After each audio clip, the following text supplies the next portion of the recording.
नमस्कार, जय श्री राम, जय श्री कृष्णा। कैसे हैं आप सब?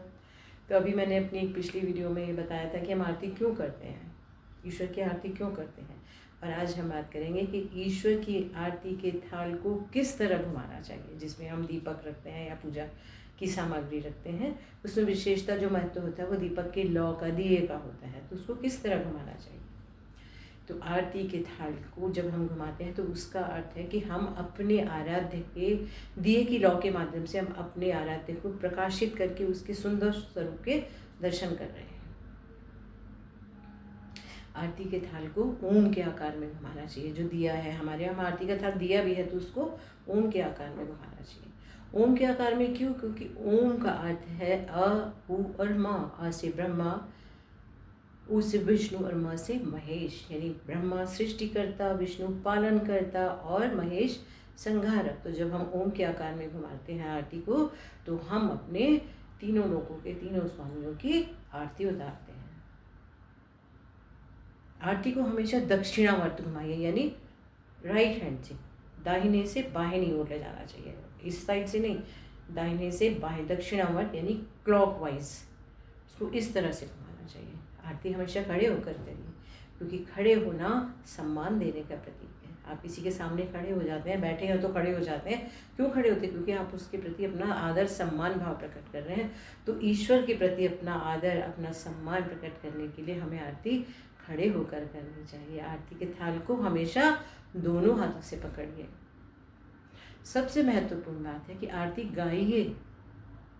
जिस भी देवी या देवता की आरती हो रही है, अगर आपको वो आरती याद है तो आप उसको भावपूर्ण, ये नहीं कि हमें शर्म आ रही है, हम क्यों गाए, अब वो देख रहा है कहेगा क्या बोल रहा है। ये कई लोग करते हैं ऐसे। लेकिन अगर आपको आरती आती है उससे पूरे भाव से गाइए, पूरे हृदय से गाइए। अपने भाव ईश्वर तक पहुंचाने का एक बहुत अच्छा रास्ता है ये। और अगर आपको नहीं आती है तो कोई बात नहीं, शांत रहिए, लेकिन आपके मन के भाव से ईश्वर को, अपने पूरे श्रद्धा और भाव से ईश्वर को याद करिए उतनी देर। और जब आरती संपूर्ण हो जाए, आपने नहीं गाई आरती, कोई बात नहीं, आरती के अंत में एक श्लोक गाया जाता है और आपको सभी को पता है कि ये श्लोक हर जगह गाया जाता है। और वो श्लोक है कर्पूर गौरम करुणावतारम संसार सारम भुजगेंद्रहारम सदा वसंतम हृदयारविंदे भवम भवानी सहितम नमामि। माना जाता है कि अगर आप आरती नहीं भी गा रहे हैं, आरती के अंत में ये श्लोक गा देते हैं या बोल देते हैं तो आपकी आरती संपूर्ण मानी जाएगी। अब बात आती है कि जब आरती संपूर्ण हो जाती है, पूरी हो जाती है, तो उसके बाद हम क्या करते हैं, आरती के थाल को या तो रख दिया जाता है एक जगह पे, या फिर पूरे जितने भी संगत होती है, जितने भी लोग वहाँ थे, उनके बीच में आरती के थाल को बारी बारी सबके पास पहुँचाया जाता है। किस लिए?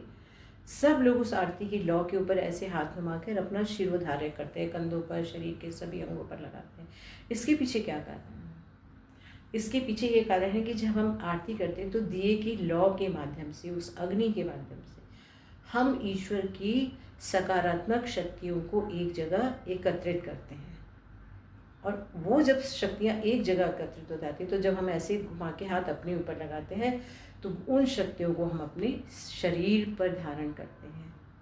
ईश्वर के जब हम आरती लेते हैं, ये भाव रखना चाहिए कि हे ईश्वर, आपकी ये सकारात्मक शक्तियाँ हमारे मन को, हमारे हृदय को निर्मलता से भरे, हमारा जीवन सकारात्मक हो जाए। एक भाव ये है। और एक बहुत ही सुंदर भाव है जो मैंने अपने उस पहले वीडियो में भी बताया था कि हम आरती के माध्यम से अपने आराध्य की नज़र उतारते हैं। तो जब हम दिए की लौ के ऊपर से ऐसे हाथ घुमाते हैं तो इसका मतलब है कि हम दिए की लौ को धन्यवाद दे रहे हैं कि आपने हमें हमारे आराध्य के बहुत सुंदर दर्शन कराए हैं। तो ऐसे दिए की लौ की हम बलैया लेते हैं। एक भाव और कि आरती के माध्यम से हम अपने आराध्य के अरिष्ट हरते हैं, या जिसको कहा जाता है नज़र उतारते हैं कि भगवान के स्वरूप को हमारी ही नज़र लग गई है। तो उस दिए की लौ से हमने नज़र उतारी और फिर उस दिए की लौ की हमने बलैया ले ली।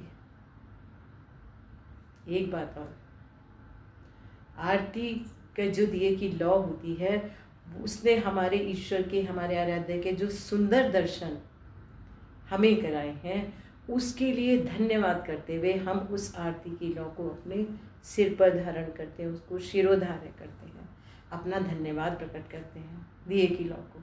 तो कितना सुंदर भाव है कि हम दिए की लौ को कैसे घुमाते हैं और उसके बाद दिए की लौ को ऐसे लेके अपने शरीर से स्पर्श कराते हैं कि दिए की जो लौ है इसका प्रकाश हमारे मन, हमारी बुद्धि, हमारे हृदय को निर्मलता से भर दे। जय श्री कृष्णा।